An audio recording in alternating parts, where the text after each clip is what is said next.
Buenas tardes, bienvenidos y bienvenidas a Casa América Cataluña, bienvenidos y bienvenidas a la cuarta sesión del ciclo Ayahuasca de la Amazonía al Occidente, ciclo organizado por la Fundación Josep Maria Fericla y Casa América Cataluña. Tras las dos intervenciones del profesor Fericla, que hoy nos acompaña, muchas gracias, benvingut un cop més, y la del doctor Bouso, el turno hoy le corresponde a Constanza Sánchez Avilés, politóloga y doctora en Relaciones Internacionales y Derecho Internacional. Pronunciará la conferencia Los desafíos políticos y jurídicos de la globalización de la ayahuasca, reflexiones desde el campo de la política de drogas y los derechos humanos. Las líneas de investigación de la doctora Sánchez Avilés son la economía política de las drogas ilícitas, la delincuencia organizada transnacional y las políticas nacionales e internacionales de drogas. De 2007 a 2013 trabajó como profesora e investigadora en la Universidad Pompeu Fabra. Ha sido investigadora visitante en la Universidad de Miami en 2010, en la de San Diego 2012 y asistente de investigación en el Observatorio Global de Políticas de Drogas en Reino Unido en 2013. También ha realizado trabajo de campo en Perú, México y la frontera México-Estados Unidos. Coordina las actividades de leyes, políticas y derechos humanos en la Fundación ICEERS, incluyendo la defensa legal de personas procesadas por ayahuasca, incidencia política por la reforma de la política de drogas y la elaboración de informes sobre estas cuestiones. Como ya hemos destacado en alguna otra ocasión, la Fundación ICEERS tiene, entre otras finalidades, el objetivo de construir puentes entre el conocimiento etnobotánico ancestral de las culturas indígenas y la práctica terapéutica occidental y la ciencia.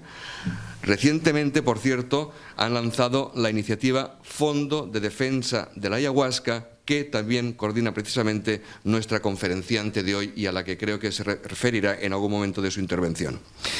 Bien, antes de ceder la palabra a la doctora Sánchez Avilés, les recuerdo que la última sesión del ciclo será el próximo miércoles 16 de marzo con la conferencia del Prozac a la ayahuasca hacia un nuevo paradigma en psiquiatría a cargo de Óscar Álvarez, doctor en medicina y psiquiatría. Será el 16 de marzo a la misma hora, a las 7:30, como todas las otras sesiones. Añado finalmente que tras la conferencia abriremos un breve turno de preguntas. Muchas gracias. Muchas gracias por acompañarnos tanto y también durante estas primeras 4 sesiones. Esperamos que la quinta no nos dejen y cedo la palabra gustosamente a la doctora Sánchez Avilés. Endavant.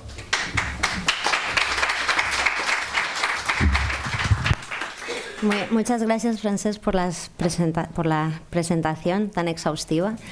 Y también me gustaría agradecer a Casa América, también a Víctor por ayudarme a preparar la sala y al profesor Fericla por la oportunidad de participar en este ciclo y venir a presentar un poco el trabajo que llevamos realizando desde hace varios años en materia de defensa legal de la ayahuasca. Antes que nada, como ya Francesc ha explicado en la presentación, me gustaría matizar el hecho de que yo es desde el ámbito de las políticas de drogas que llego a la ayahuasca y no al revés. Entonces creo que esto es relevante para entender la exposición y cómo voy a presentar las cuestiones relacionadas con la globalización y los desafíos políticos y jurídicos de la ayahuasca, porque influye de manera determinante en las preguntas, en las cuestiones que planteo, en las preguntas que yo me hago y también en las respuestas que vislumbro. El objetivo de la presentación que voy a exponer en aproximadamente 40-45 minutos, y después me gustaría proyectar un pequeño vídeo sobre un caso judicial relacionado con la ayahuasca, pues es realizar un recorrido por los principales desafíos políticos y jurídicos relacionados con la expansión de la utilización de la ayahuasca más allá de los círculos nativos amazónicos. Este recorrido lo voy a hacer haciendo una incidencia particular sobre cuáles son los marcos normativos internacionales que inciden en este proceso de de globalización de la ayahuasca y que fundamentalmente van a ser el Sistema Internacional de Control de Drogas y también las normas internacionales relacionadas con los derechos de los pueblos indígenas, con el derecho a la libertad religiosa y con las cuestiones relacionadas con el patrimonio cultural. Desde ahí voy a intentar arrojar un poco de luz, trayendo a colación algunos ejemplos sobre casos nacionales concretos que se han producido y también pues para contextualizar un poco cuál es la situación jurídica en los diferentes países.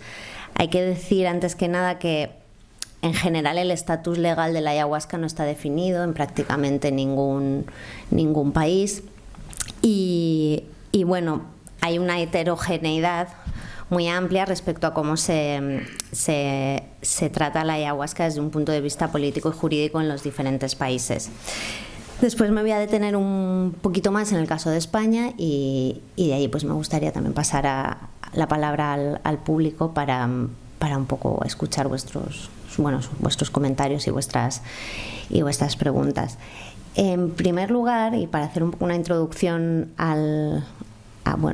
ir un poco entrando en materia, me gustaría hablar de cuáles son las evidencias y las implicaciones desde un punto de vista jurídico de la globalización de la ayahuasca, porque la ayahuasca tiene una larga trayectoria, ¿no?, de utilización en los grupos humanos, pero hace relativamente pocos años que hablamos de la globalización de estas prácticas. La ayahuasca sale, no es difícil establecer o determinar una fecha, pero sale de sus contextos originales durante la segunda mitad del siglo XX y sobre todo durante los últimos 20 años se ha producido un incremento de su conocimiento, de su utilización. Cada vez es conocida y utilizada por más personas con un perfil pues muy amplio y que la utilizan con propósitos diferentes, ya sean rituales, religiosos, terapéuticos, de crecimiento personal, etcétera. El hecho, yo creo, un hecho significativo también pues que se organice un ciclo como este en el marco de la Casa de América y que haya tenido una acogida tan buena, pues es una evidencia, me parece, bastante relevante de este creciente interés. No obstante, es difícil determinar el número de usuarios a nivel global de ayahuasca. No hay datos. Este es un rasgo característico de cualquier sustancia o en general de las sustancias psicoactivas, ¿no? Las personas que nos dedicamos a las cuestiones relacionadas con las sustancias controladas, pues tenemos este problema, pues que no hay datos, es muy difícil encontrar, son actividades que no se producen de manera abierta muchas veces y que no hay una contabilidad en los ministerios de cultura o en los ministerios de salud, entonces es difícil de estimar. Un dato que he escuchado recientemente es que es un estudio que se hizo en Brasil y que estimó que el número de usuarios o de miembros de las iglesias ayahuasqueras en este país era de 35.000. Este es un poco una aproximación y esto solo en Brasil. Entonces, pues aporto este dato, pero diciendo que es difícil perfilar un número concreto. Además de este creciente interés, se ha multiplicado el número de iglesias ayahuasqueras y el número de seguidores de esas iglesias, no solo en Brasil, sino en muchas partes del mundo. Iglesias como el Santo Daime, la Unión Vegetal, pues se han extendido, se han afincado en muchos países europeos y por todo el continente americano. Asimismo, si tuvisteis la oportunidad de estar en la conferencia de José Carlos Buso, pues se ha producido cada vez el conjunto de investigación científica es mayor y hay un mayor conocimiento sobre cuáles son los efectos, los riesgos, los beneficios, el potencial terapéutico y las aplicaciones terapéuticas de la ayahuasca. Entonces es evidente que hay una globalización de la utilización de la ayahuasca. Este intercambio cultural, esta globalización, pues entre lo que serían las tradiciones indígenas y las prácticas occidentales, pues no ha llevado a una banalización de los usos, como puede haber ocurrido con otras sustancias pues vegetales, tradicionales, sustancias de origen vegetal, sino que pues ha llevado a un rico y diverso mestizaje que bueno, ha hecho que bueno, la globalización se haya producido de una determinada manera y que bueno, tenga una serie de implicaciones políticas y jurídicas que vamos a tratar un poco de vislumbrar esta tarde.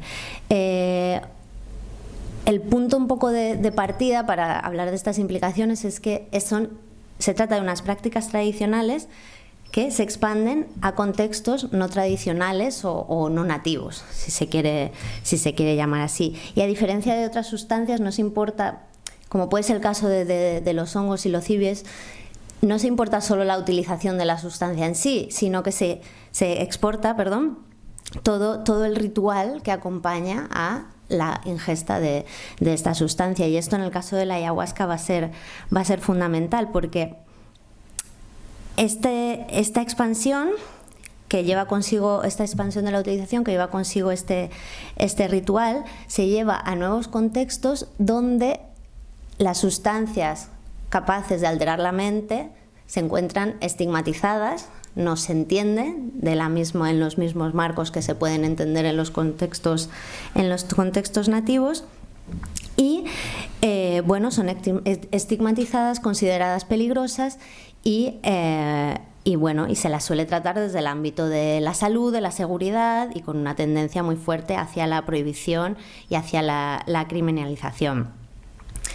Es decir, los marcos que funcionan en las sociedades occidentales, si queremos, o no nativas, yo prefiero decir este término, los marcos en los que se piensan y se gestionan las sustancias capaces de alterar la mente, que es fundamentalmente la política y la legislación sobre drogas, no sirven o no encajan. La ayahuasca no encaja en estos marcos. ¿Y por qué? Pues bueno, por muchas razones, porque es una sustancia desconocida, aunque sea cada vez más conocida, pero sobre todo es porque, o una posible respuesta es porque no encajan, o sea, la utilización de la ayahuasca no encaja en la dicotomía tradicional que establecen estos marcos de referencia,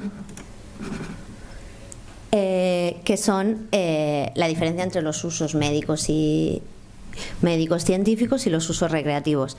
Entonces, en los usos de la ayahuasca que se hacen en contextos tradicionales, ya sean indígenas, terapéuticos, religiosos, de crecimiento personal, no pueden ser catalogados ni de puramente médicos, ni de puramente terapéuticos, ni de puramente recreativos. Entonces, me quiero volver al anterior, porque hay una idea que me gusta introducir y que yo creo que se puede aplicar en esta falta de entendimiento que se produce en nuestros contextos respecto a la ayahuasca, y es como decía Rosa del Olmo, que es una criminóloga venezolana, es una de las criminólogas más importantes de América Latina, porque ya falleció. Ella hablaba de drogas domesticadas y no domesticadas en las sociedades occidentales. Entonces, ella decía que las drogas que se prohibían eran aquellas que no estaban domesticadas en los contextos occidentales, como es el caso del cannabis, de la hoja de coca, del opio, a diferencia de las drogas que sí que están domesticadas, que son como pueden ser el café, el té o el tabaco. Entonces, digamos que las drogas que son, drogas que no están domesticadas son prohibidas, y en general las sustancias que se prohíben son aquellas que no son entendidas en los contextos en los que se formulan y se reproducen las políticas de drogas que luego se aplican a un nivel nacional, a un nivel internacional y nacional. Entonces, estos contextos que identifican psicoactivo con tóxico, con malo para la salud y que debe ser prohibido, pues es el contexto en el que un poco vamos a situar el análisis de hoy. Insertamos al ubicar la ayahuasca en este paradigma de drogas de abuso, si queremos llamarlo, la consecuencia principal o la implicación principal ha sido que se ha producido, sobre todo a raíz de 2010, y después veremos un poco las razones de esta fecha, por qué se produce este incremento desde esta fecha, es que Se ha producido este incremento de casos judiciales fundamentalmente por importación de ayahuasca, porque se produce, la ayahuasca es original de una serie de países y ahora se exporta a muchos lugares diferentes. Entonces, pues, importación es una de las causas fundamentales de las detenciones, y también pues la utilización en ceremonias. Estas son las dos principales causas por las que las personas son procesadas relacionadas con la ayahuasca. Y el número total de casos es difícil de estimar, pero se calcula que entre 2000 y 2016 pues, se han producido aproximadamente 80 casos en todo el mundo, de los cuales aproximadamente la mitad han sucedido aquí en España. Las razones de este incremento pues son inciertas, pero hay algunas hipótesis que se pueden apuntar. Por supuesto, el incremento o la cada vez mayor utilización, también un mayor incremento en el control de las fronteras y de los aeropuertos, relacionados pues con la histeria respecto al terrorismo, respecto a los migrantes, respecto a los refugiados. Y también el hecho de que en España es posible, que esto son hipótesis, pero es posible que sea un nudo o una puerta de entrada de ayahuasca destinada finalmente a otros países de Europa.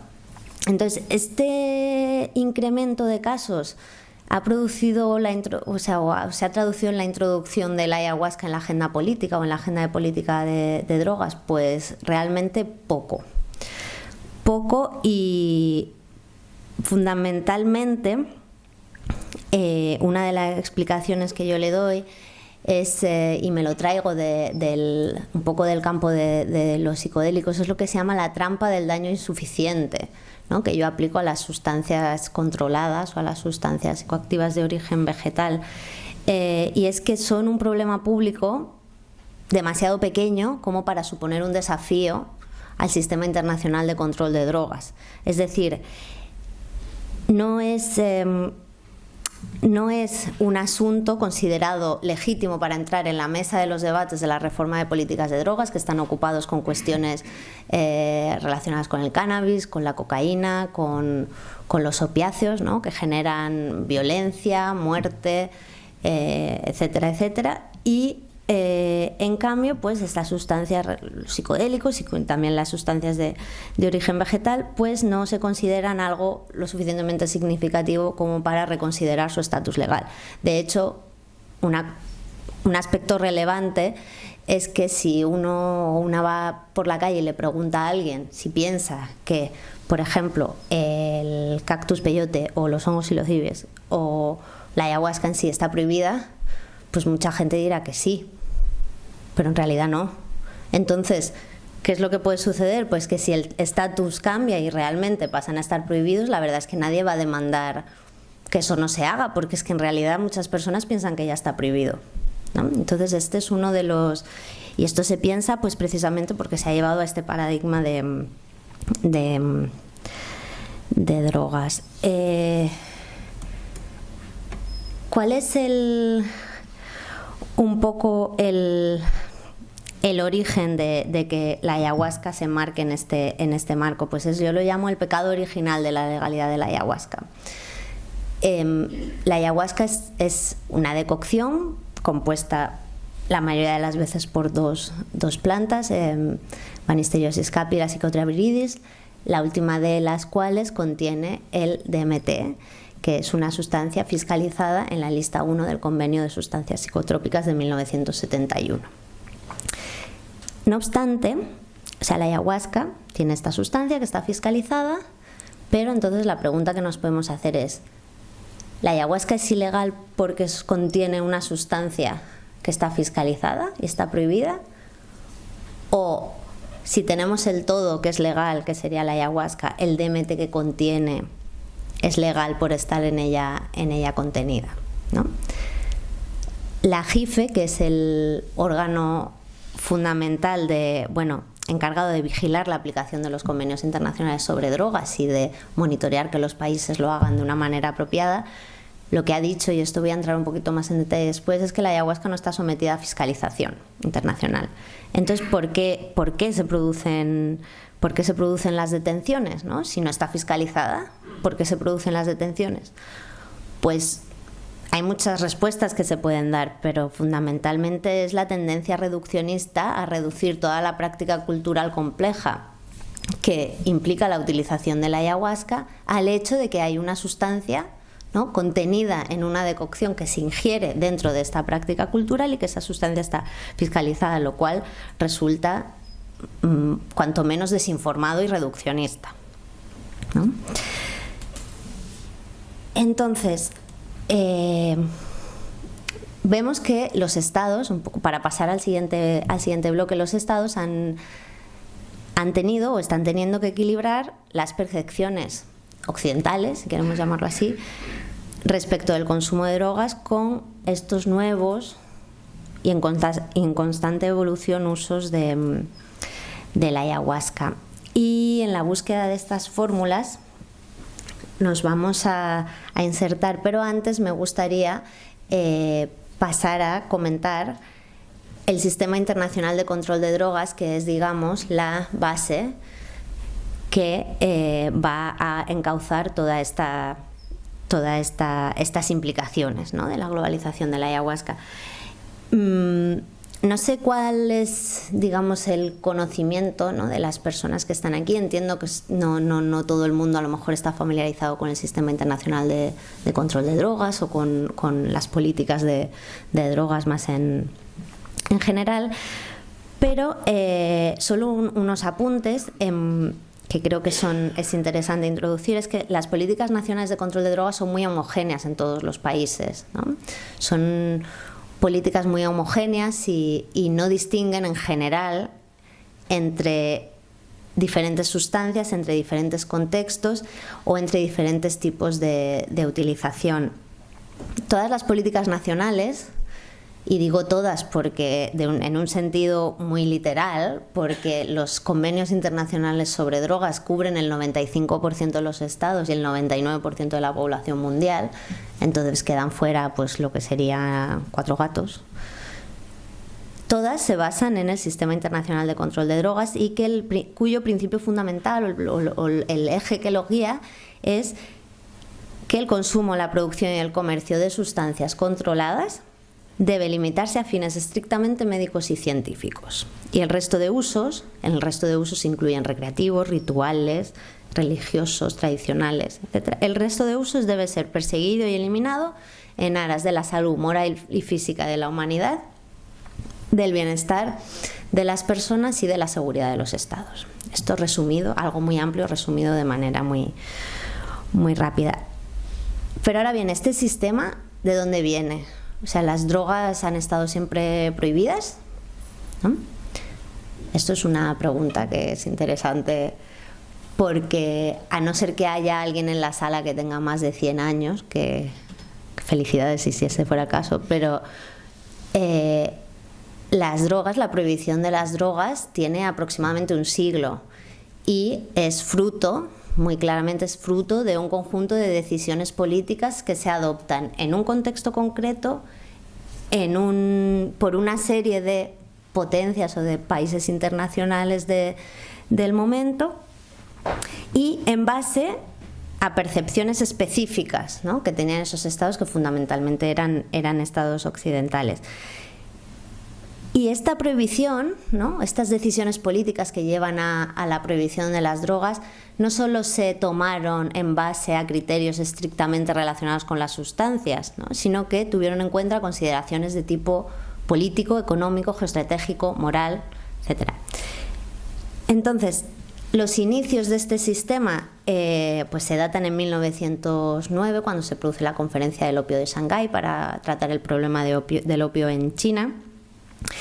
Y sin querer entrar en este tema, que a mí personalmente me gusta mucho, pero no es el objetivo de esta conferencia, creo que la clave, ¿no?, que es interesante destacar aquí, es que a través de este sistema se introducen controles políticos y jurídicos sobre sustancias que hasta este momento solo estaban sujetas a controles o bien tradicionales o bien informales. Entonces, un ámbito que estaba regulado por la tradición o regulado por los controles informales, de repente pues pasa a ser controlado desde un punto de vista jurídico y político. Este sistema empieza siendo de control, más tarde se hace prohibicionista y con el paso de los años se van introduciendo medidas de carácter penal que lo van a hacer cada vez más punitivo. En la actualidad consta de estas 3 convenciones, que ahora voy a hablar un poquito sobre cada una de ellas en relación a cómo afectan a la utilización, al uso tradicional de las plantas, y también es monitoreado o supervisado por 3 organismos de control, que son la Comisión de Estupefacientes, que es donde se adoptan las decisiones, los estados se juntan y adoptan las decisiones, las líneas generales de la política de drogas internacional. La Junta Internacional de Fiscalización de Estupefacientes, que este es un órgano que que se ha pronunciado sobre la legalidad de la ayahuasca, y ahora vamos a comentarlo también. Y después la Oficina de Naciones Unidas contra la droga y el delito, que tiene un carácter más técnico que queda un poco al margen de lo que aquí nos ocupa hoy.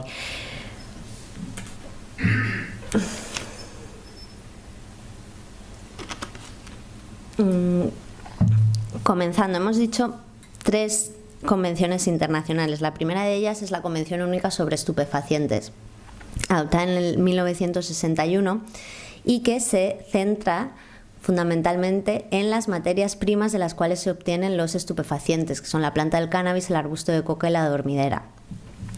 Es interesante destacar que ninguna otra planta, solo estas 3, ninguna otra está sometida a control por ninguna de las convenciones internacionales sobre drogas.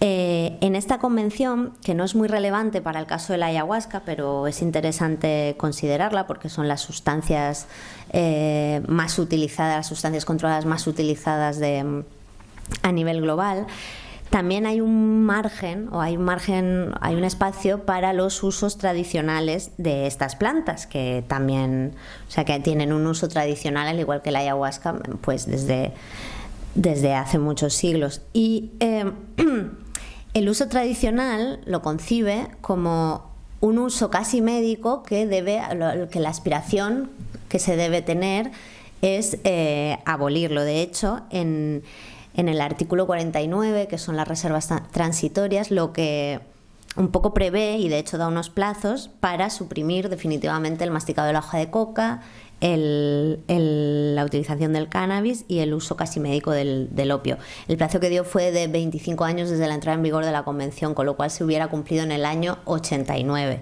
Y bueno, no hace falta más que irse a dar una vuelta para ver que el cannabis sigue siendo muy utilizado en todas partes del mundo.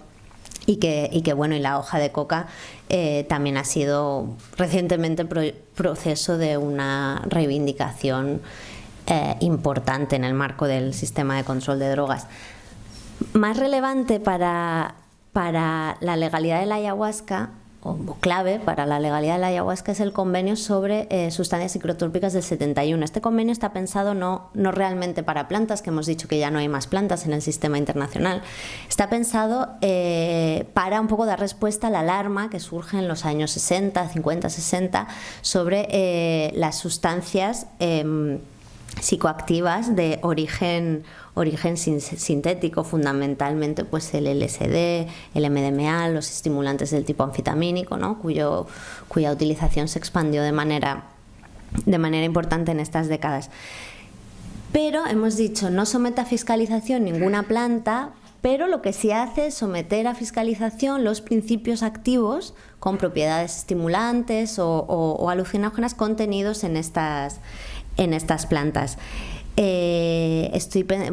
Me refiero fundamentalmente a la mescalina, que es contenida en el peyote y en el San Pedro, a la psilocibina, la psilocina, presente en los hongos, la catinona, presente en el CAT, al THC, que es el responsable del efecto psicoactivo del cannabis, y a la DMT, que es el alcaloide triptamínico que contiene la psicotriaviridi, que es utilizada para hacer la ayahuasca.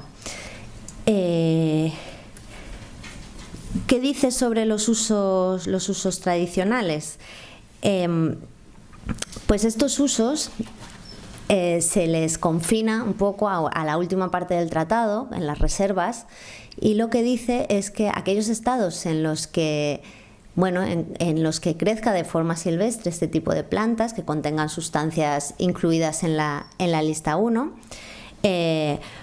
pues que pueden autorizarlo, o sea, pueden formular una reserva para autorizar estos usos y se establecen una serie de condiciones, ¿no? Pues que crezcan de forma silvestre, que se hayan venido usando de manera tradicional por ciertos grupos reducidos, que estén claramente delimitados en ceremonias mágico-religiosas. En este momento, en la firma del tratado, ¿quiénes fueron los estados que formularon reservas en virtud de este artículo 32.4? Y solo un dato para contextualizar estos países que formulan reservas. Esta convención tiene 183 estados parte, y estos estados son los que, digamos, formularon reservas que son relevantes para el caso que nos ocupa. México lo hizo en general para los grupos indígenas que utilizan plantas que contienen ingredientes de la lista 1. Perú lo hizo, fue el único país que lo hizo para el caso específico de la ayahuasca y también para el San Pedro. Estados Unidos lo hizo para la utilización del peyote por parte de la Iglesia Nativa Americana, y Canadá también, pero con una diferencia, que hizo una reserva a otro párrafo de este artículo que hace referencia a la importación, que lo que dice Canadá en su reserva es que no hay... El peyote no crece de forma silvestre en su territorio, pero sí que hay grupos nativos que lo consumen y que lo tienen que importar desde Estados Unidos. Entonces, en ese sentido, su reserva. El gran ausente en este sentido fue Brasil, ¿no? Brasil, que es cuna de las religiones ayahuasqueras, y que hay la toma de ayahuasca por parte, en rituales tradicionales indígenas, pues está muy extendida. Sin embargo, no formuló ninguna reserva en virtud de este tratado, y esto, pues como veremos, puede tener algunas implicaciones. El último convenio está dedicado centrado en el tráfico ilícito. Es un instrumento de cooperación de carácter penal, y que obliga a las partes a tipificar como delito todas las actividades relacionadas con las sustancias controladas en las dos convenciones anteriores. Es interesante también este convenio, es súper detallado y muy específico, es casi como un código penal que luego los países adoptan en su ordenamiento jurídico nacional. Y es interesante si lo comparamos con otros ámbitos del derecho internacional, porque las drogas están más controladas, o las sustancias psicoactivas, o como se quiera, están más, tienen un sistema de control más preciso que las armas ligeras, que los productos, que las sustancias peligrosas o las mercancías peligrosas, o que las medidas sobre medio ambiente, etcétera, etcétera. Son tratados realmente muy exhaustivos. Hay una disposición que afecta también a las plantas tradicionales en este convenio, porque entre las actividades que prohíbe el cultivo de las plantas que son de las que hemos hablado antes: cannabis, arbusto de coca y adormidera. Pero también hace una mención a el cultivo ilícito de las plantas que contengan sustancias psicotrópicas, ¿no? Entonces dice que los estados deben limitar este cultivo teniendo en cuenta los usos tradicionales lícitos, es decir, que nos está dando a entender que hay usos tradicionales ilícitos, respecto a los cuales exista evidencia histórica y, también respetando los derechos humanos y la protección del medio ambiente. Entonces tenemos que a nivel internacional se establecen una serie de requisitos en estas 3 convenciones internacionales para permitir los usos tradicionales de las plantas que contienen ingredientes o sustancias psicotrópicas. La del 71, lo primero, formular la reserva, ¿no? Esto es muy importante, y además esto es un paréntesis. Una reserva es cuando un Estado quiere obligarse o quiere firmar un tratado internacional y asumir las obligaciones derivadas de este tratado internacional, pero decide que hay una parte de la convención o del tratado que no quiere aplicar por razones varias. Entonces formula una reserva y no se obliga a esta parte sobre la cual ha formulado la reserva. Esto es una práctica muy habitual en el derecho internacional, pero solamente puede hacerse en el momento de la adhesión de un Estado, de la adhesión al tratado. No se puede hacer después. Y de hecho, otro paréntesis dentro del paréntesis, esto es lo que hizo Bolivia respecto al masticado de la hoja de coca, como en su momento no hizo esta reserva, porque la Convención Única se firmó en un contexto en el que los derechos de los pueblos indígenas no eran una consideración primordial del gobierno boliviano, pues lo que hizo fue salirse de la Convención y volver a entrar haciendo una reserva para el masticado de la hoja de coca. Es decir, que hay aquí una serie de ingenierías jurídicas que se pueden utilizar, y de hecho se utilizan, para que los estados puedan adaptar a su contexto nacional unas imposiciones o unas obligaciones internacionales pensadas desde otros lugares y para otros objetivos. Cierro paréntesis y el siguiente también. Y entonces decíamos, hay que formular una reserva.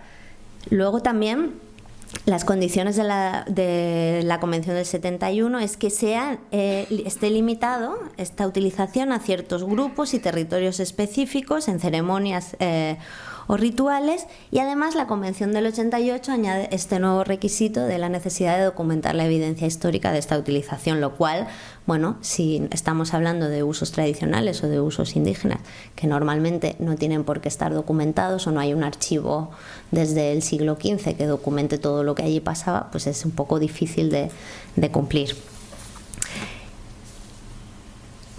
Hay ya un poco cerrando esta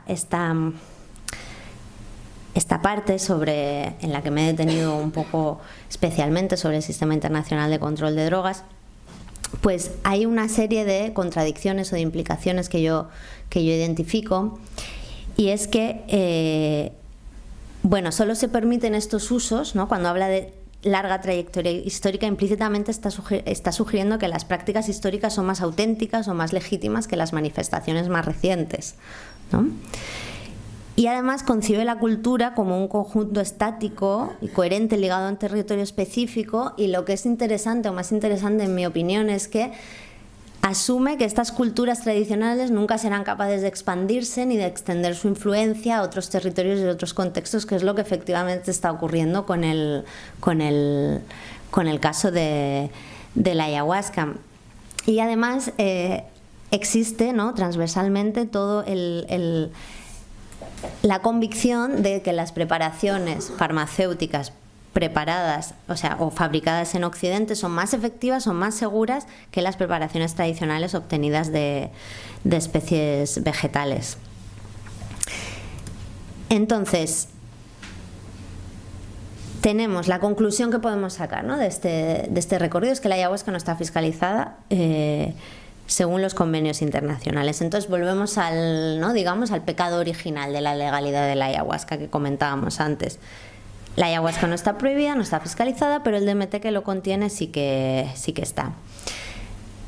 Entonces, vamos a ver qué es lo que dice la Junta Internacional de Fiscalización de Estupefacientes, a ver si nos arroja algo de luz al respecto. Y en su informe anual de 2010 dijo: aunque algunos ingredientes activos, ¿no?, con efectos alucinógenos o estimulantes, y esto me parece interesante tener la cita exacta de lo que dice, porque lo que dice es: aunque estos ingredientes sí que están fiscalizados, actualmente ninguna planta está fiscalizada en virtud del convenio del 71 ni del 88, y es más, tampoco los preparados, por ejemplo las decocciones para el consumo oral, lo cual es muy relevante en el caso de la ayahuasca, elaborados a partir de estas plantas, tienen o están sometidos a fiscalización internacional. Y pone una serie de ejemplos, ¿no?, en el mismo informe: el cat, la ayahuasca, el peyote, los hongos, la iboga. ¿Y qué es lo que sucede? En 2010, y esto es un documento de una solicitud que hicimos para un caso que apoyamos desde ICES, la fundación donde yo trabajo, estuvimos apoyando un caso en Chile en el año 2010, que es a propósito del cual vamos a ver este pequeño vídeo al final de mi exposición, y nos confirmó lo que dice el el informe anual y añadió que, no obstante, algunos estados, algunos gobiernos pueden haber decidido aplicar medidas extra o de control sobre la ayahuasca teniendo en cuenta los serios problemas que acarrea para la salud. Esto lo dijo sin aportar absolutamente ninguna evidencia de dónde, extraía la conclusión de que la ayahuasca supone un riesgo grave para la salud. Entonces, ¿qué es lo que dijo la JIFE sobre la ayahuasca? Pues transmite dos mensajes fundamentalmente. El primero es que no está fiscalizada, pero el segundo es que, invita a los gobiernos a mantenerse alerta sobre esta cuestión, ¿no? Además, utilizando un lenguaje profundamente etnocéntrico y despectivo respecto a las personas que utilizan y a las personas que utilizan y a las personas que consideran muy positiva, ¿no? Y que la ayahuasca les ha reportado muchos beneficios, ¿no? Y lo sitúa la ayahuasca pues en el marco de las nuevas sustancias psicoactivas y poco menos que dice que la ayahuasca es una excusa para colocarse con una sustancia que no está fiscalizada para evitar los controles que se imponen a otras sustancias. Es decir, hay una falta completa de voluntad de entendimiento, ¿no? Es como está, la Junta pues básicamente quiere fiscalizar cualquier cosa. Y lo que pasa, o el problema, es que los estados hicieron caso, sobre todo al segundo mensaje, ¿no? Se mantuvieron alerta y, a pesar de que se había dicho que la ayahuasca no estaba fiscalizada, detuvieron y procesaron a las personas como si se tratara de una sustancia que sí que está fiscalizada y pasaron a ser procesados como si un delito contra la salud pública más se tratara. Cerrando el capítulo largo, yo sé, del Sistema Internacional de Control de Drogas, me gustaría destacar aquí que no es solo la legislación sobre drogas la que es relevante en el caso de la ayahuasca, sino que hay otros sistemas de normas que son muy, muy interesantes porque tienen un impacto importante. Yo, voy a hablar de tres brevemente: los derechos de los pueblos indígenas, el derecho a la libertad de religión y las cuestiones relacionadas con el patrimonio cultural.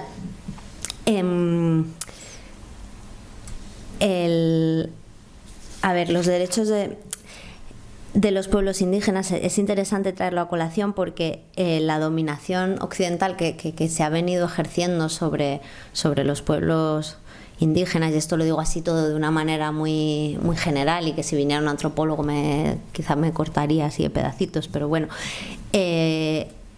una de las consecuencias que ha acarreado es la exclusión y la marginación de los sistemas tradicionales de creencias y de sanación.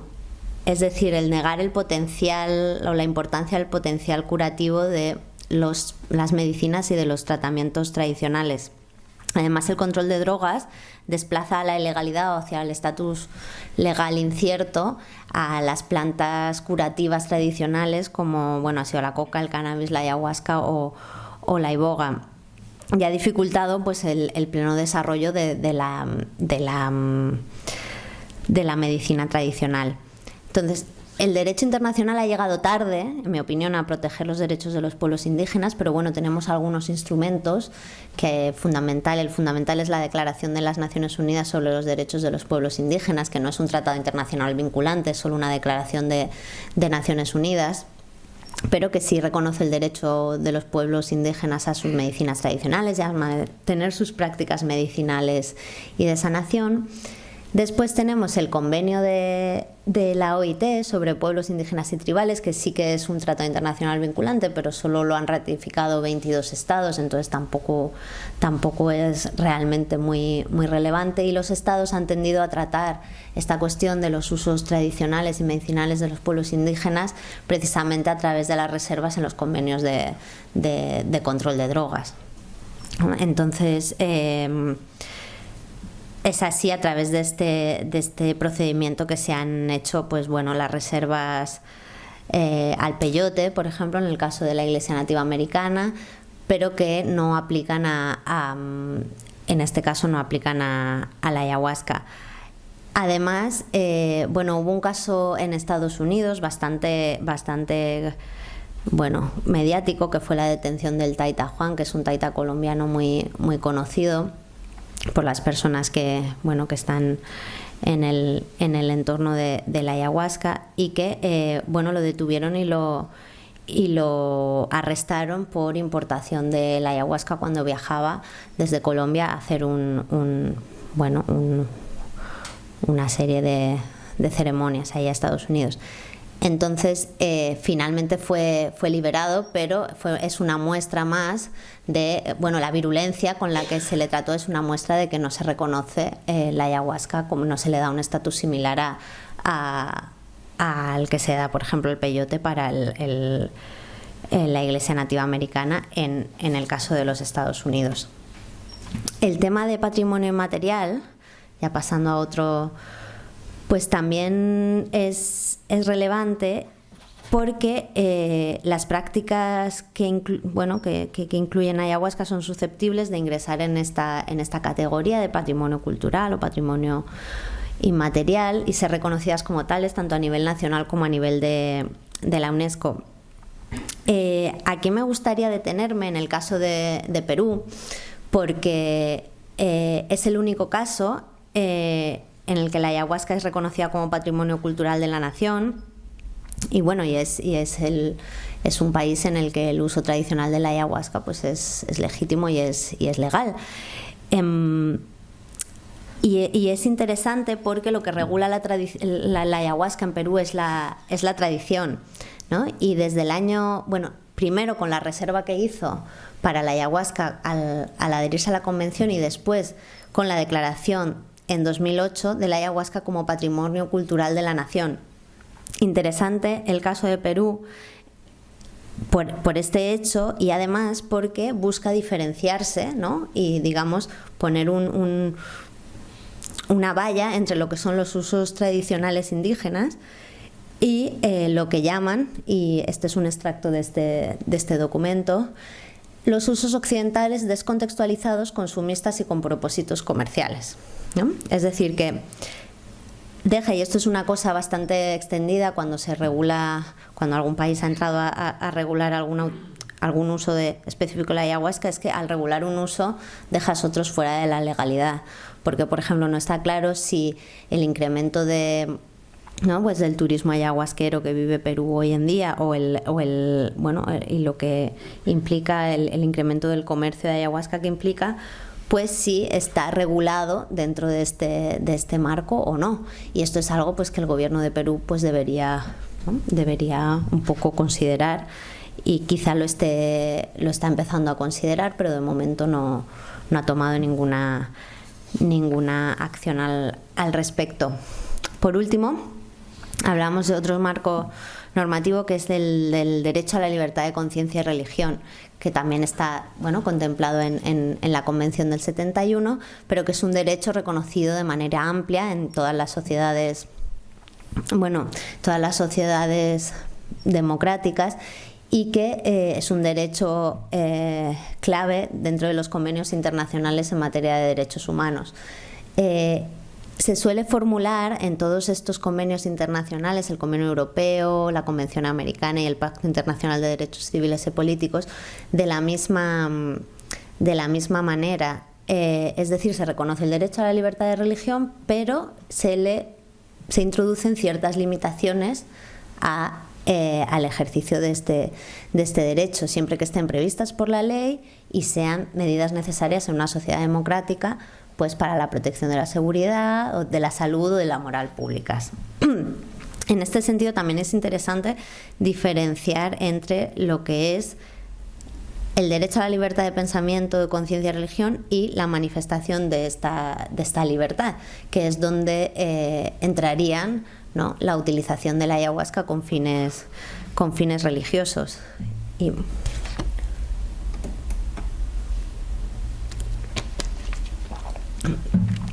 ¿Y qué casos ha habido en en el mundo una buena parte de los casos que ha habido relacionados con la ayahuasca a nivel global han estado relacionados con las iglesias que utilizan ayahuasca como sacramento. Y de hecho creo que es importante tener en cuenta que las iglesias y muchas veces la lucha judicial que han tenido las iglesias en los tribunales ha sido un fundamental, porque si bien han conseguido la utilización, no en todos los casos, pero muchos han conseguido la utilización sacramental para su iglesia en concreto y en su país en concreto, sí que han abierto la puerta hacia la legitimación de otros usos. Entonces, por ejemplo, en Estados Unidos, que la ayahuasca no está permitida, o sea, es ilegal, hay excepciones, ¿no?, que es el uso religioso utilizado en los sacramentos de la unión vegetal y del Santo Daime, ¿no? En el primer caso, el caso del Santo Daime, de la UDB, fue un caso muy significativo porque llegó hasta la Corte Suprema en el año 2006 y la Corte Suprema resolvió que el derecho a la libertad de religión estaba por encima del control de drogas, en este caso concreto, ¿no? Y autorizó a importar, y de hecho pues la UDB tiene un acuerdo con la DEA y tienen todo un sistema de importación, almacenaje y distribución de ayahuasca de manera completamente regulada y legal. El Santo Daime vivió un proceso similar, pero no llegó hasta la Corte Suprema. Se limita en la actualidad al estado de Oregón y también a la ciudad de Los Ángeles, ¿no? Pero también tiene acceso legal a la ayahuasca para su utilización ritual. El caso del Pseudo Montreal en Canadá también fue muy interesante porque, la ayahuasca no hay ningún tipo de protección legal para la ayahuasca en Canadá. Y de hecho hubo la Oficina de Control de Sustancias Controladas de Canadá se pronunció tajantemente en este sentido, ¿no? Cuando un caso saltó de un científico muy conocido que se llama Gabor Maté, pues se le dio publicidad a un estudio que estaba realizando con ayahuasca y la Oficina de Control de Drogas inmediatamente le mandó una carta y le dijo: usted necesita un permiso porque está utilizando una sustancia controlada, ¿no? Entonces, es un hecho que no hay protección legal, pero el Pseudo Montreal, que es una rama del Santo Daime, le intentó pedir una excepción a la ley de sustancias controladas de Canadá, ¿no? Este proceso empezó en 2001 y en 2006 recibió la autorización temporal para importar ayahuasca con fines rituales. Esto generó mucho optimismo por parte de la comunidad, de las iglesias y de toda la comunidad ayahuasquera. Y lo que dijo el gobierno de Canadá fue: podemos autorizar, esta autorización queda pendiente a que Brasil autorice la exportación de ayahuasca a Canadá. Se hizo esa petición a Brasil nunca contestó y finalmente en 2012 el Ministerio de Salud le negó definitivamente esta excepción al Santo Daime, con lo cual ahora no existe la posibilidad de importar legalmente para uso religioso en Canadá. El Ministerio de Salud, bien es verdad que no dijo que había sido porque Brasil no había dado respuesta, sino que consideró que tolerar el uso ceremonial no era compatible con el interés público, que no era de interés público. Entonces no se consiguió, como pasó en Estados Unidos. En el caso de Holanda, pues se permite la importación para uso religioso, pero siempre y cuando se constate que se pertenece de buena fe a una religión y que el uso de la ayahuasca es central a la profesión de esta religión. Hasta ahora solo el Santo Daime ha conseguido, ¿no?, importar de manera legal y hasta donde yo tengo entendido es una rama concreta del Santo Daime. No todo el mundo que dice ser del Santo Daime consigue finalmente importación y de hecho se han producido muchos casos judiciales relacionados con el uso religioso en Holanda. Uno de ellos llegó al Tribunal Europeo de Derechos Humanos a reclamar. El Tribunal Europeo de Derechos Humanos no admitió a trámite el caso, Pero sí, bueno, digamos en el documento, que es una decisión de inadmisibilidad, diciendo que no admite el caso, concluyó que Holanda pues no estaba incumpliendo, no estaba invadiendo el derecho de la libertad de religión de estas personas, y que la regulación que se aplicaba a la ayahuasca era perfectamente legítima y necesaria. Entre otras cosas porque la persona había manifestado que el consumo de ayahuasca no era central a la profesión de su religión. Entonces fue un caso que realmente, a mi parecer, estuvo un poco mal defendido, que quizá con un poco más de tiempo, un poco más de estrategia, pues hubiera llegado a un resultado más interesante, porque esta es una decisión, no es una sentencia. Pero bueno, crea jurisprudencia, los jueces la pueden utilizar a nivel nacional para decir que la ayahuasca, el uso religioso, o sea, el derecho a la religión de las personas que son fieles de una iglesia ayahuasquera, pues no está por encima del derecho de la necesidad de un Estado de controlar las drogas.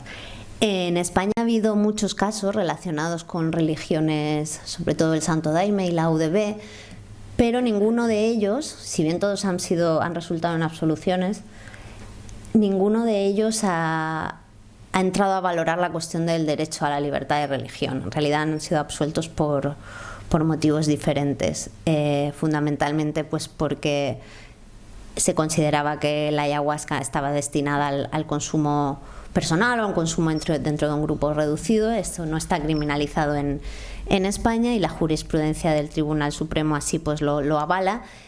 Y también, bueno, pues ha habido, en la mayoría de las absoluciones, pues se ha considerado que también, de acuerdo con la JIFE, no es una sustancia ilegal en España. Recientemente ha salido la sentencia de un caso de la UDB en Valencia, que la absolución ha sido bastante curiosa. La sentencia no es especialmente interesante desde mi punto de vista, pero en el sentido de que no hace una argumentación muy elaborada sobre la legalidad de la ayahuasca. Viene a absolver fundamentalmente porque no se realizó el análisis de las betacarbolinas en la ayahuasca, y entonces pues dice que no se pudo determinar que efectivamente era ayahuasca y que tenía efectos psicoactivos. Entonces, tampoco tiene nada que ver con el derecho de religión, aunque sí que afecta a una iglesia. Y ya entrando en la parte final de un poco de la exposición,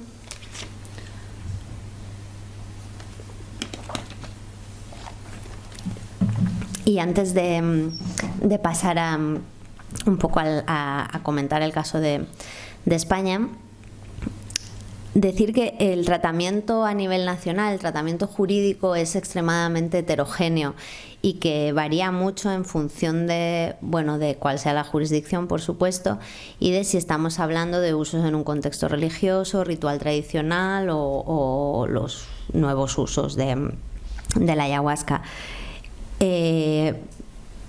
También resaltar, como he comentado antes, que allí donde se ha convertido o el estatus está más definido ha sido fundamentalmente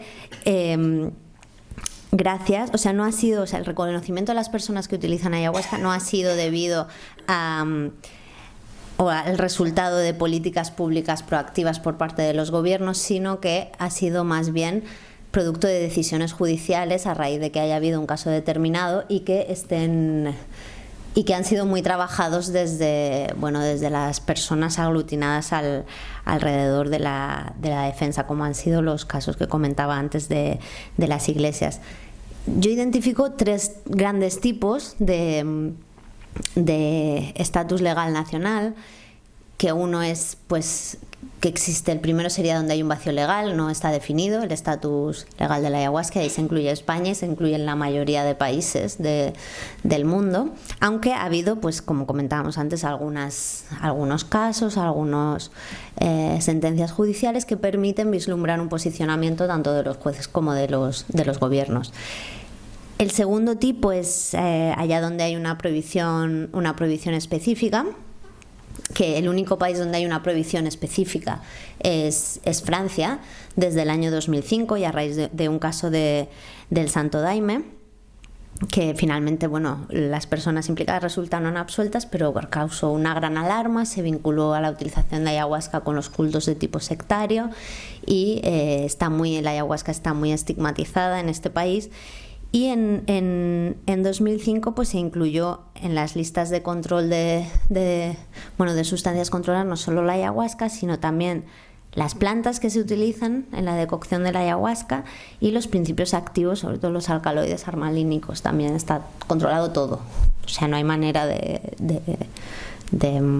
encontrar una excepción. El tercer tipo es aquellos casos donde se regulan determinados usos, ¿no? Hemos hablado del caso de Perú, hemos hablado de los usos religiosos en Estados Unidos, en Holanda. Y quizá en este sentido, pues el ejemplo, sí, o un poco el modelo que ha llegado más lejos es el caso de Brasil, donde se produjo, si bien hemos dicho que Brasil pues no ha mostrado un interés de posicionarse a nivel internacional y hacer ni formuló una reserva, ni ha protegido, yo creo, a nivel internacional se ha preocupado de proteger a las iglesias que no tienen su origen en Brasil.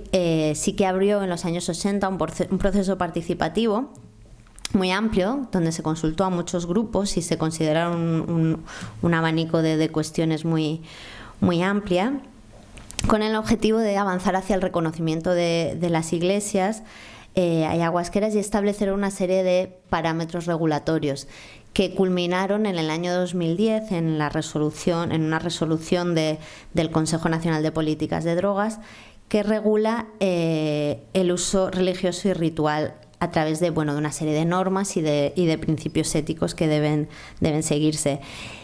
Este caso es una muestra también de la ambivalencia, incluso cuando hay una regulación de la ayahuasca, porque yo me preguntaba, ¿esta regulación se aplica a las iglesias o también se aplica a los usos tradicionales?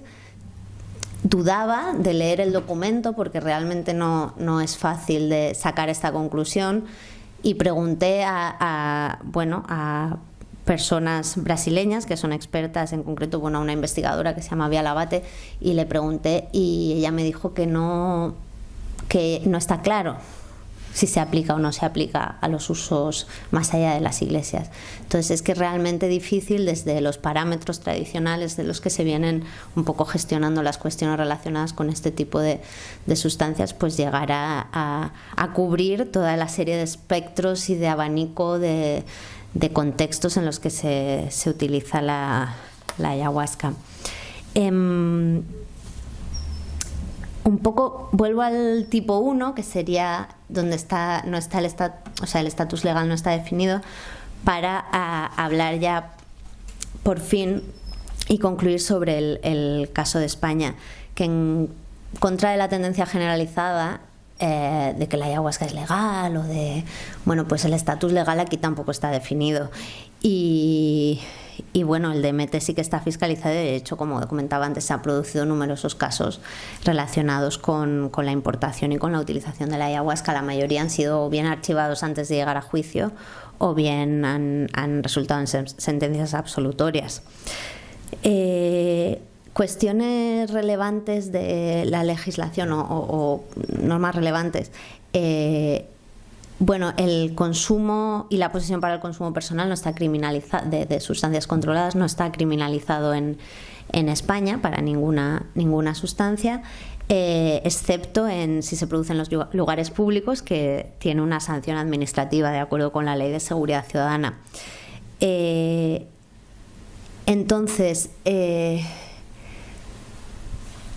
Hay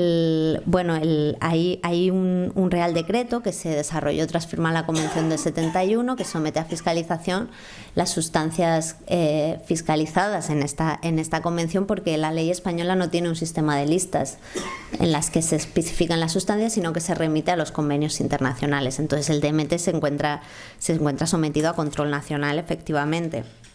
Y además todas las actividades relacionadas con el mismo están sujetas a control, y los usos, para hacer un uso o investigación médica, pues se debe pedir un permiso a la Agencia Española del Medicamento. Además, el Código Penal si considera el DMT una sustancia como de peligro, de grave peligro para la salud, a diferencia de aquellas que no son un grave peligro, como es sería el cannabis. Entonces, pues puede acarrear unas penas entre 3 y 6 años de cárcel. Vamos, que legal no es la ayahuasca en España. De hecho, se han producido una gran cantidad, o sea, es el país donde se han concentrado la mayor parte de casos relacionados con ayahuasca. Os comentaba antes, alrededor de 38, 40, desde 2009, 2010 hasta la actualidad, y las causas no están claras del todo. Probablemente, bueno, está relacionado con un incremento del uso, con un mayor tránsito de ayahuasca a través de España, tanto la que, digamos, va destinada a grupos que utilizan aquí como grupos que utilizan en otras partes de Europa, y bueno, y también con las medidas, o sea, la alarma generada por la JIFE y la mayor, digamos, paranoia con respecto a la seguridad, pero todos son un poco hipótesis, ¿no?, que no se pueden confirmar. Los casos en España han afectado tanto a las iglesias como a los, digamos, facilitadores individuales, y más o menos responden a un patrón similar. La persona suelen ser, bueno, pues recibe el envío a su casa, y en lugar del funcionario de correos, la persona que hay trayendo el envío es un policía disfrazado de funcionario de correos, que llama a la puerta. Cuando la persona afirma que sabe que o sea, sabe lo que está recibiendo y que es efectivamente el receptor, pues la policía enseña su placa. Esto ha pasado en muchas ocasiones, de personas que han entrado en contacto con nosotros para recibir orientación o apoyo legal, y entonces pues abren la puerta y le hacen un registro y lo llevan arrestado, ¿no? Y a partir de ahí pues se abre una investigación y se decide si se archiva el caso o si finalmente hay indicios de delito contra la salud pública y se lleva a juicio. Esta es una de las formas. Las otras formas es que la persona sea detenida en el aeropuerto al traer la ayahuasca consigo en la maleta. Todos estos casos, creo que lo he comentado, han resultado en absoluciones menos uno, que fue un caso de una persona que se autoinculpó por una reducción de pena y para no ingresar en prisión, pero que seguramente si hubiera seguido adelante hubiera sido absuelta también. Entonces, en este sentido, el resultado que hay de los tribunales es muy favorable.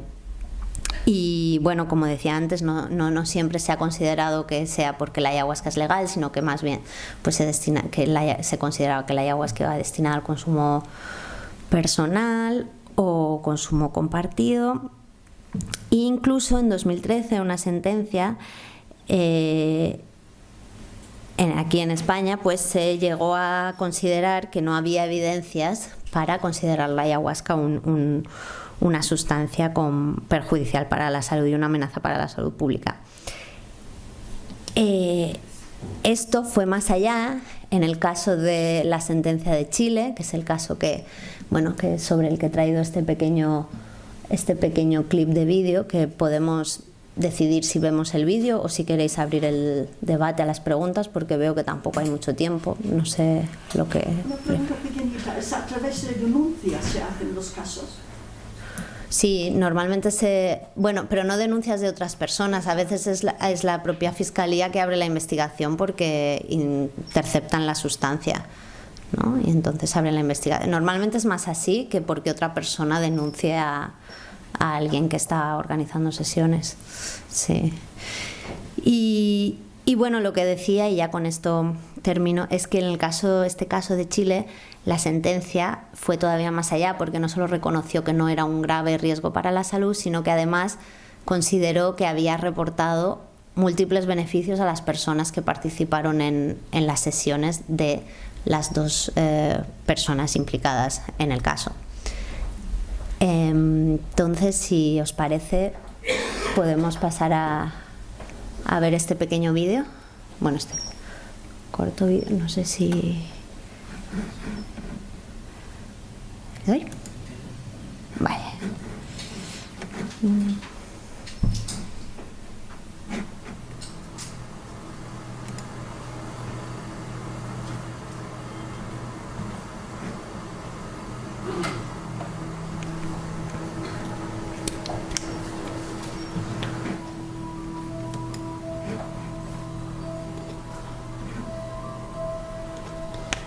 Me cuesta entender cuál es el propósito de estas personas. Señor, su nombre completo. César Rafael Ahumada. ¿A qué se dedica? Soy terapeuta. Señor, ¿cuándo fue detenido? Ayer en la noche. Fue un impacto tremendo verla en la televisión, en esa condición, que la vi yo a mi hija mayor. Por favor, señora, su nombre completo. ¿Verdad, Elisa Sáenz García? ¿A qué se dedica? Soy psicóloga. Señora, ¿empezó conjuntamente?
Bueno, pues tras el vídeo que da por finalizada la presentación que nos ha preparado la doctora Constanza Sánchez, como decíamos, disponemos de unos 10-15 minutos para que ustedes puedan formular las preguntas que crean oportunas a nuestra ponente de hoy. Si les parece, agruparíamos las preguntas en grupos de 3 para agilizar el asunto, siempre y cuando haya más de 3 preguntas, claro. Preguntas, levanten la mano. Una. Yo sé que luego saldrán 3 o 4, pero en fin, una. Venga, vamos allá. 2. Gracias, Constanza, por tu presentación muy completa. Bueno, lo que yo veo es que hay se fiscaliza o no se fiscaliza el uso de la ayahuasca dependiendo como de la interpretación de los jueces, excepto el uso tradicional, que sí está jurídicamente respaldado de que se permite, pero el que no es tradicional es como dependiendo de la interpretación de los jueces.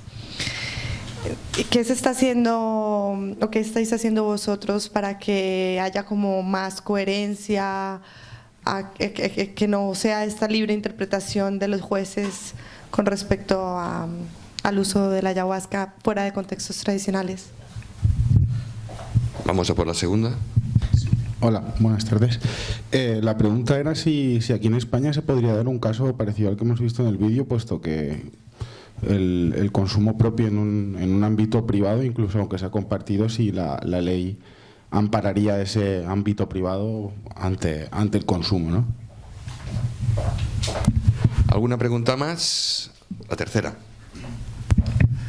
Vistos los casos abundantes que ha habido en España, ¿la tendencia es a incrementarse estos casos judiciales o las sentencias absolutorias están frenando a nuestros inquisidores?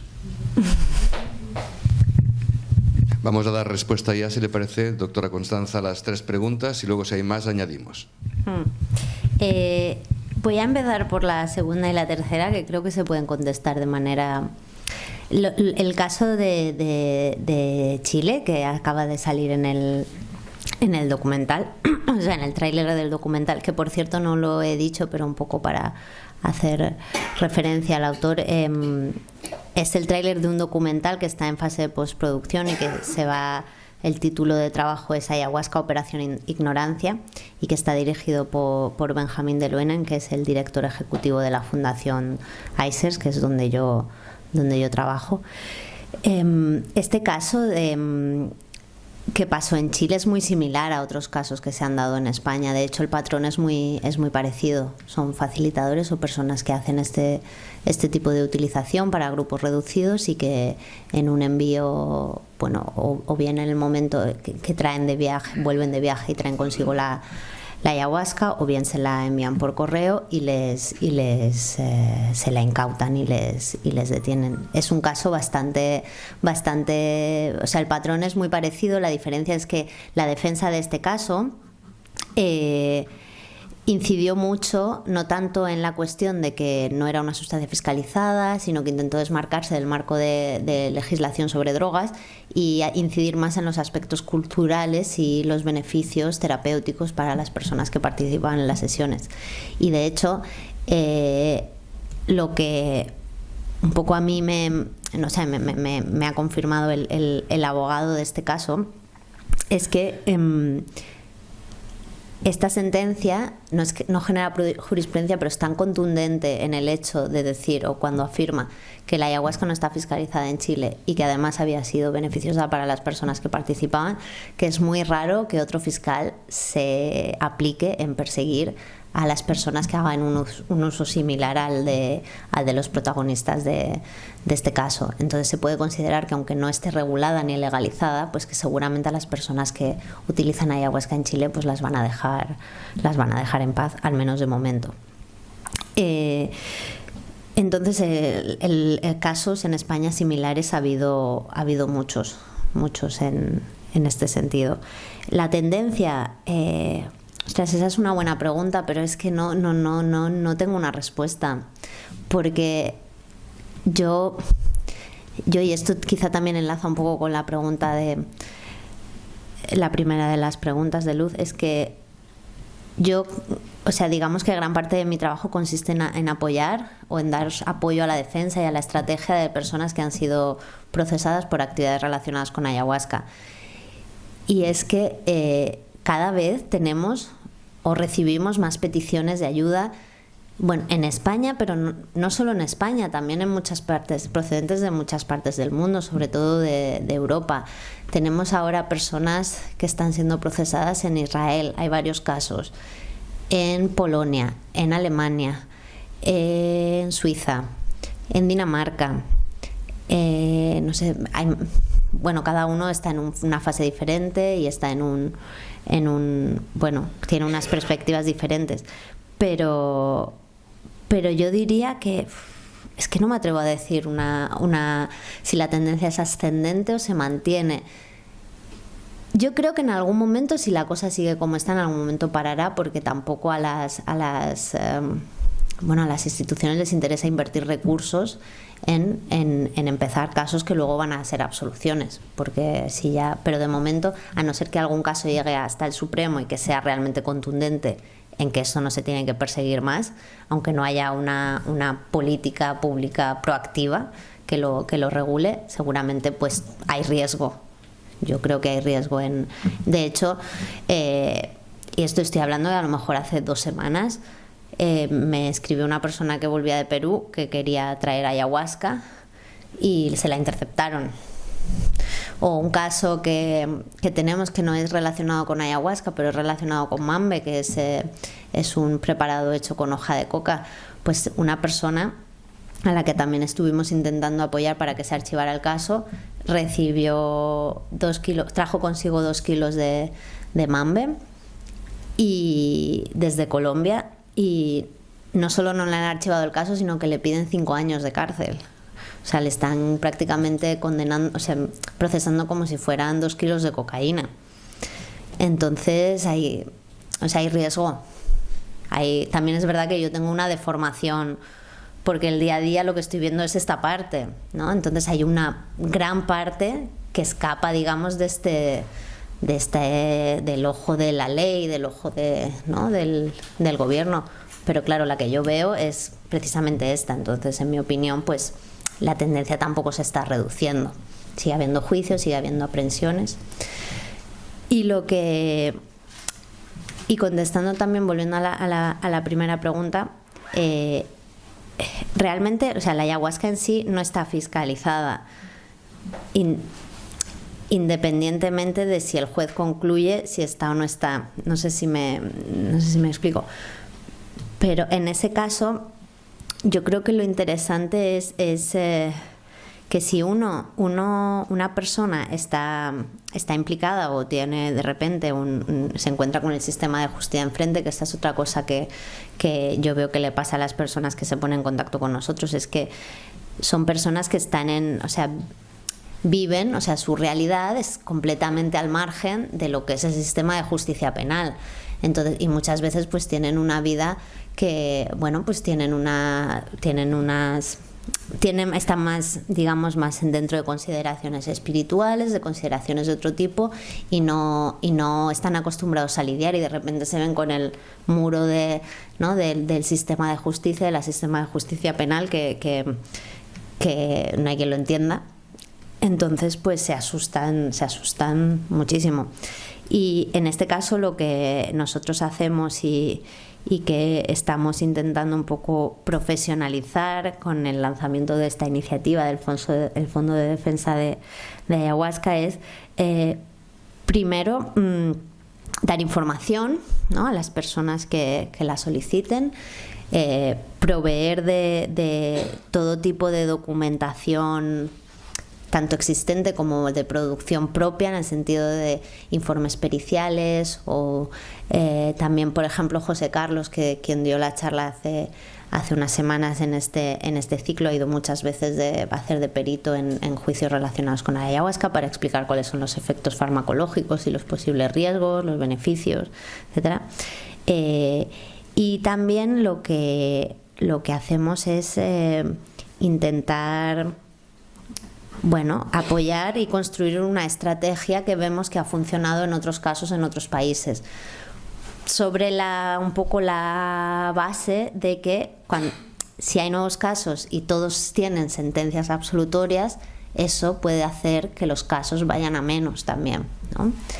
Y sobre todo, pues que ¿no? dar visibilidad también a aquellos casos que han sido como este caso, ¿no? de Rumi y de Danae, que han sido personas que trabajaban de una manera responsable, que bueno, tenían cuidado de los procesos de preparación, de integración, que realmente aportaban un beneficio muy grande a las personas y entonces que bueno, destacar que las personas que trabajan de esta manera, pues que no merecen, bueno, nadie, ¿no? Pero pues que merecen ser apoyadas también en este tipo de situaciones. Y no sé si hay alguna pregunta más.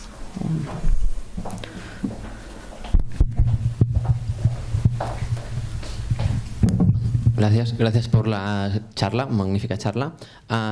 Es un comentario sobre la pregunta que ha hecho el chico de la primera fila, que preguntaba sobre si podía pasar que la policía entre a una sesión. Supongo que por eso hablabas del consumo personal, que no es delito y tal. Sí que puede pasar, ha pasado. De hecho, una de las primeras personas que detuvieron en España entraron a media sesión, la policía y tal. Y puede pasar porque, a pesar de que el consumo sea legal, tanto en espacio público como privado, lo que pasa es que en espacio público es sancionable por la Ley de Seguridad Ciudadana, pero en espacio privado es legal, es que si la policía presume que se está produciendo un delito, le pide una autorización a un juez y se lo autoriza, pues van a entrar en tu propiedad y van a asaltar, pues porque hay indicios de que estás o traficando o lo que sea, o sea que sí que puede pasar. Otra cosa es que después tú en un juicio puedas hacer una defensa y pues hay poca cantidad y hay un grupo y tal, pero que puede pasar, por supuesto, y ha pasado. Sí, ¿algún comentario? No, le daba las gracias por la aclaración. Sí. Disponemos de tiempo para un par de preguntas más. 1 y 2. Sí, gracias Constanza por tu presentación. A raíz de la venta de un cactus de peyote en las Ramblas, preguntaban, ¿no?, hasta qué punto era legal, ¿no? Y estuve mirando y la orden ministerial del Ministerio de Salud, ¿no? Del 2004, me parece que es, donde hay una relación de plantas entre las que se encuentra la ayahuasca y el tomillo silvestre en nuestro país, entre otras muchas. Hay una relación de 200 plantas. ¿Cómo se enmarca esta norma legal respecto a la prohibición o no en nuestra legislación? Gracias. Sí, hola, muy buenas tardes. Bueno, ante todo, muchas gracias. Viendo los reactivos que son los gobiernos nacionales cuando los organismos multilaterales le ponen en alerta y viendo el peligro que esto significa, quería saber tu opinión si crees si esto va a mejorar o empeorar a nivel internacional. Vi que, por ejemplo, el TNI vi un documento muy interesante que proponían instituir un organismo que pueda apoyar en la próxima asamblea la próxima Asamblea General de las Naciones Unidas sobre las políticas de drogas. Quería saber si crees si esto va a mejorar o empeorar y si crees si la investigación académica, o sea, los resultados que da la investigación académica puedan de alguna forma respaldar algunas posiciones un poquito menos represoras en relación a la ayahuasca.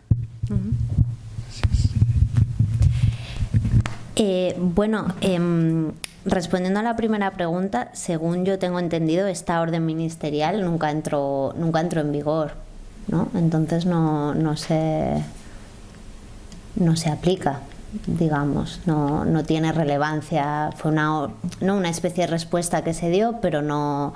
Es verdad que cuando se ha cubrido la noticia sobre el tema del peyote en la Rambla, se ha sacado a colación y yo no lo entendía muy bien. De hecho, lo comentamos en un momento dado, pero nunca en ningún juicio en España se ha sacado a colación esta orden ministerial, ni en casos de tomillo ni en casos de ayahuasca, pero no tiene.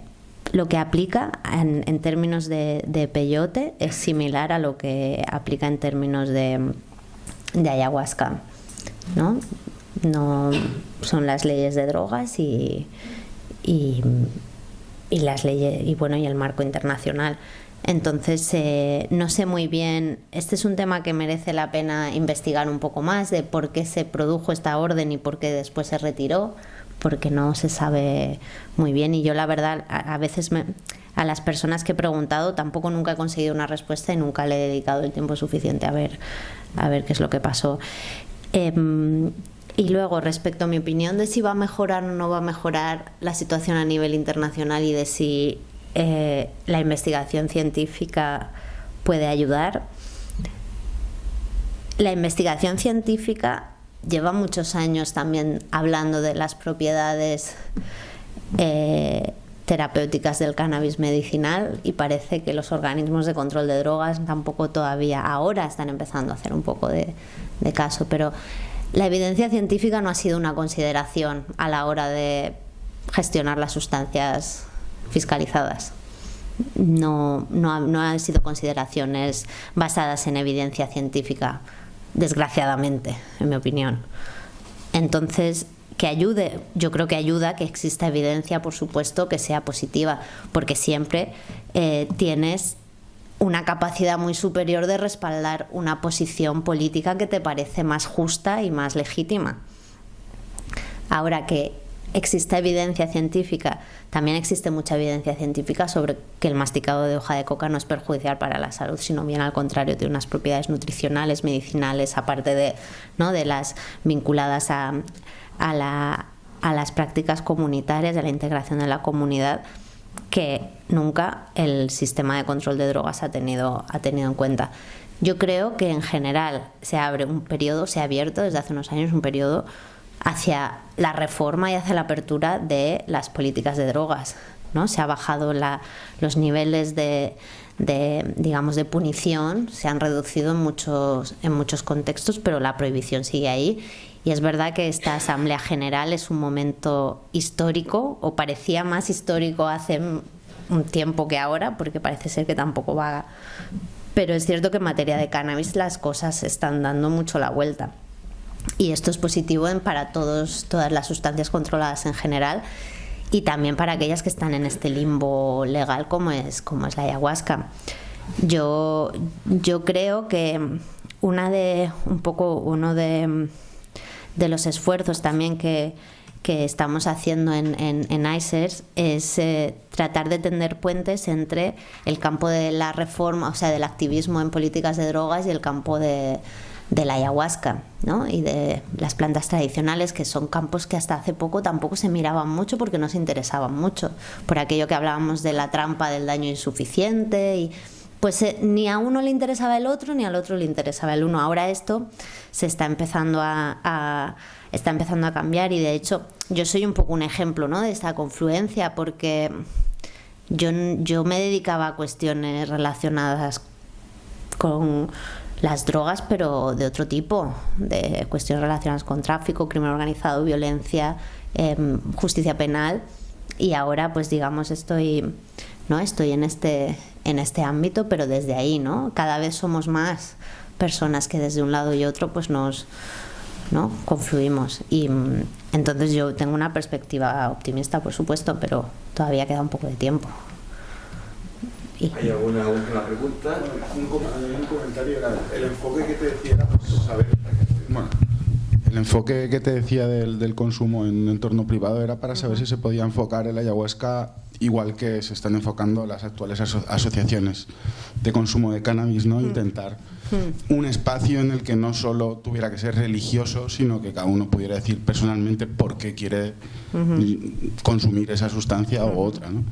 Sí, de hecho, esa es una pregunta muy interesante, porque de hecho existen estas asociaciones. No están tan extendidas como están en el caso del cannabis, por supuesto, pero existe y ahí hay un espacio.